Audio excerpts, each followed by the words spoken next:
gameplay series. In our first installments, we took a closer look at combat gameplay.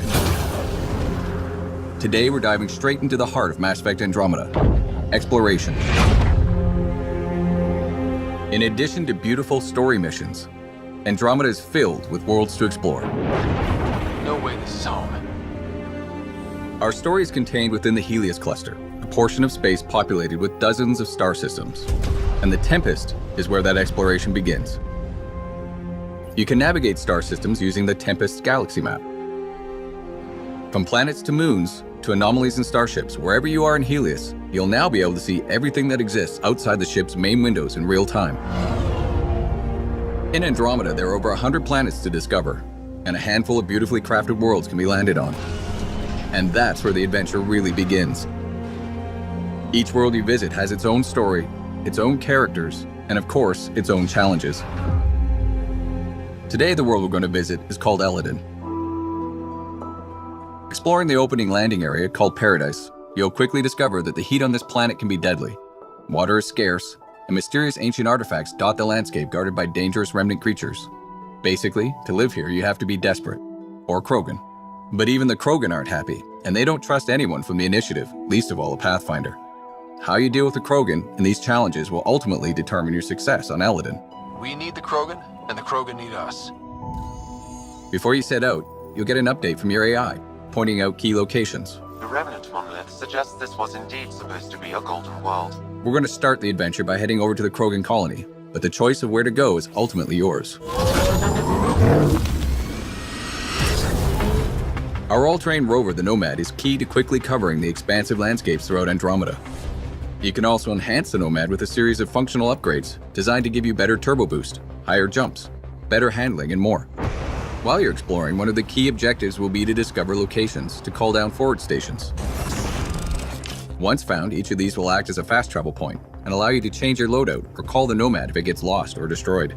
They also offer resupply and protection from any environmental hazards. Our conversations at the Krogan colony point us in a few directions. Exiles are causing trouble at their base, the Flophouse, and a derelict remnant ship may have a drive core the Krogan are in desperate need of. Let's head to that ship and see what we can find. Out here, we are more exposed to the heat. In Andromeda, all of the planets have localized and/or global hazards. The Pathfinder and the Nomad are both separately outfitted with life support systems that help protect against these hazards. But once you run out, you'll need to find a safe location or a forward station to recharge. I'm reading a normal temperature range, Pathfinder. As you travel throughout the world, you'll find new areas to explore, new characters, and new storylines. Ultimately, all of these discoveries will help raise the viability of the planet. Increasing planet viability does two things: allow for the creation of an outpost and upgrade the Nexus, the Andromeda Initiative's space station. Before a planet can support an outpost, you'll first need to get its viability to at least 40% by pacifying threats, allying yourself to locals, solving environmental problems, and accomplishing specific tasks related to that planet's story. For example, in the case of Eladin, your relationship with the Krogan will determine whether you can build here or not. Regardless of whether you build an outpost, your exploration and discoveries will also give you Andromeda viability points. Reaching thresholds will allow you to upgrade the Nexus and wake up more colonists from cryosleep. Who you decide to wake up will determine what perks and advantages you'll get. Will you wake up scientists to give you an edge in research and development? Military personnel to give you an edge in combat? Or merchants to give you a leg up when trading? But of course, not everything on these worlds will be so straightforward. Andromeda holds many mysteries, not the least of which is a vast network of ancient vaults. Simply figuring out how to access one of these vaults is a challenge in and of itself that can take you across an entire world. Once inside, you'll need to rely on skills from every element of Andromeda gameplay, including exploration, environmental navigation, puzzle solving, and combat to get them back online, and then make it out alive. Go! And resolving the mystery of these vaults may just hold the key to survival in Andromeda. This is unbelievable. At its heart, Mass Effect Andromeda is a game of discovery and exploration. The choices you make and the places you go let you blaze your own unique trail through Andromeda. Whether you're exploring the depths of a crashed starship or delving into the core of an active volcano, the more you engage with the world around you and the characters in it, the more that world will surprise you with what's waiting just around the corner. It's really gonna be something, isn't it?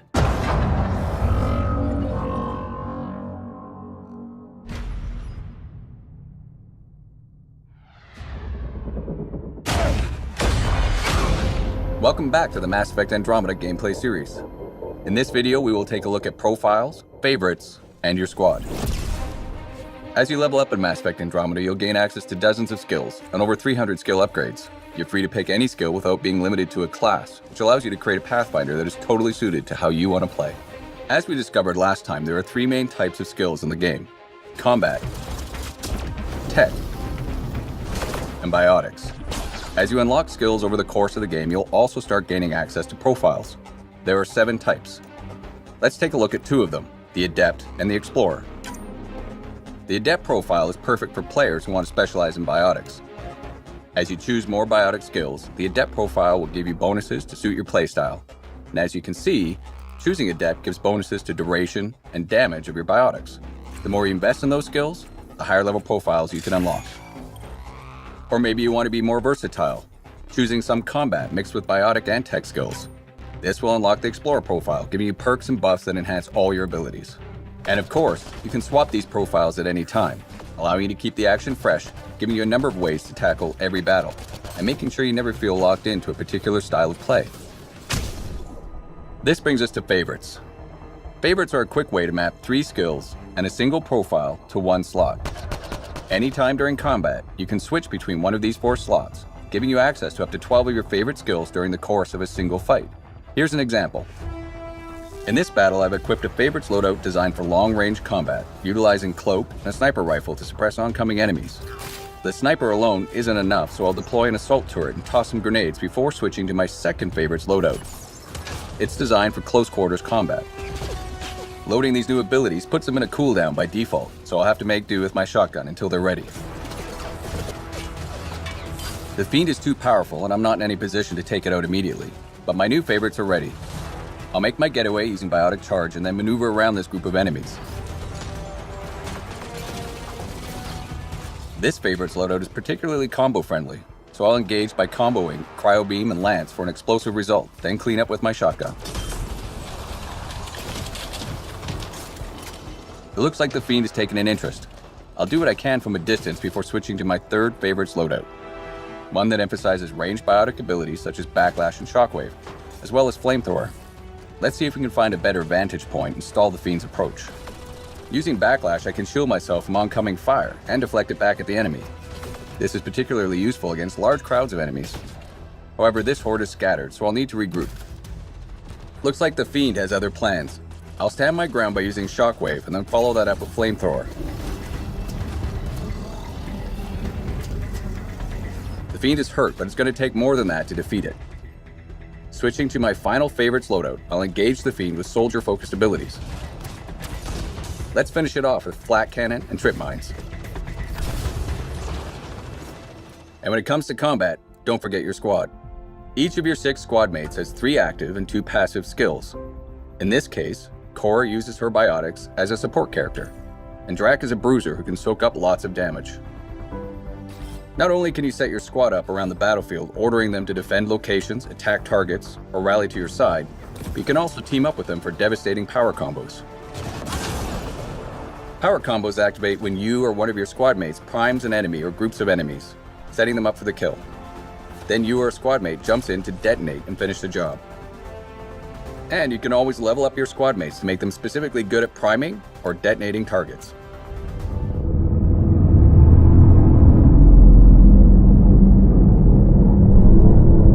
We're explorers first, but it's a new galaxy. We need to be ready for any situation, including combat. I'm Liam Costa, Security and Response Specialist for the Pathfinder team. Before we set out, you need some basic firearms and mobility training. The name of the game is adaptability. Only so much cargo space on the Arks, so initiative weapons and armor, designed to be customized multiple times in the field.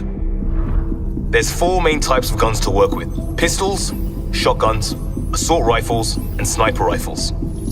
Pistols are your standard medium to short range weapon. Easy to aim and fire, and low recoil so you can shoot on the move. Lightweight, quick to reload. When you're ready to punch it up a little, Carnifex pistol with grenade launcher augmentation for the advanced user. Next, shotguns. Perfect for getting in close. Shotguns are simple. For large targets, grouping, or just some extra kick. They hit hard with a wide shot pattern. Like all our kits, they're highly adaptable. A personal favorite, katana with laser shells. For obvious reasons. Next up, assault rifles. High rate of fire for covering fast targets and making short work of shields. And if you watch your recoil, good at distance too. If you can see your mark, chances are you can hit it. Augmentation of choice, Avenger with electrical conduit. Last in the queue, sniper rifles, the heavy hitters. High-powered, accurate, and long range. They'll take down almost anything while it's still a speck in your scope. Now, guns aren't everything. Close quarters training is a must. Do you have the finesse for an Asari biotic sword? Or the muscle for a Krogan hammer? Some of you have biotic implants, or advanced Omnitool tech. Biotic abilities can shape the world, and if fighting is unavoidable, they'll be your go-to. Any object can be a projectile, even your target, or just toss them into the air and give squad mates an easy shot. When you're manipulating combat at a gravitational level, almost anything is possible. Omnitools are tools, and they're just as useful for defense and offense. With tuning and training, they can be outfitted to freeze, burn, or electrify. And never underestimate a tried and true Omniblade. Options are key. I prefer a little of everything, but if you focus on certain skills, you can do amazing things. Biotic Specialist, Adept is the pass for you. Feeling tactical, Sentinel is the way. Want to get in fast and shake things up? Vanguard. Have a look at each specialization, and you'll get an idea of what they can do, what you can do. Last but not least, let's talk mobility. Fun mobility. Jump jets. Need the high ground? You've always got it handy. A quick dash will get you out of an attack path. Like everything else, jump jets are adaptable if things get rough. Nothing better for exploration. The initiative is about a new beginning, pioneering. With the right gear and the right skills, we'll be ready for anything. Everyone has a role. And most importantly,